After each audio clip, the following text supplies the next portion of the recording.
Hello inflatable fans, I hope you're all well. Been out today in my Aquatec Ottawa and I was just drying it off when I noticed something weird.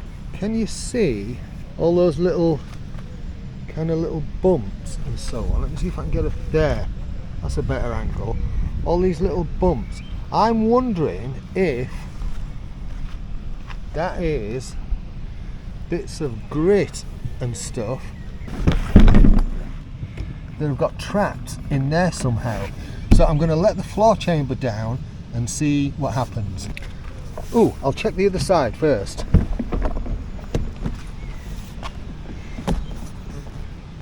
Big one there, and a few. It doesn't seem as bad on that side somehow, but there is a big bit there. That's going to be hard to get to as well, isn't it, in terms of the structure of the boat. Anyway, let's let the air out and see what happens.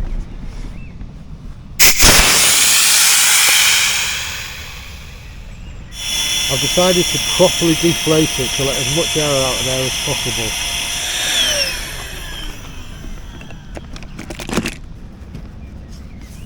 Never noticed this before, but there is a little lip.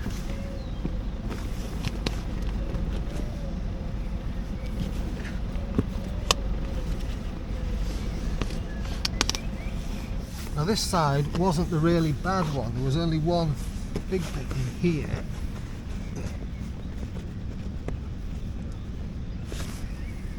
But yeah, I found what I think is probably the cause of that big one on that side, which means on this side there's probably quite a few little bits in there. So this is just something to watch out for if you've got an Aquatec Ottawa. I'll try and show you a bit closer. So in here there is like a little lip, never seen that before, and stuff, bits of grit and stuff can get caught in behind there. What I've noticed as well is it does trap some moisture in there too. Anyway, I'm going to have a go at fishing all these bits out. I'm just running a towel along it.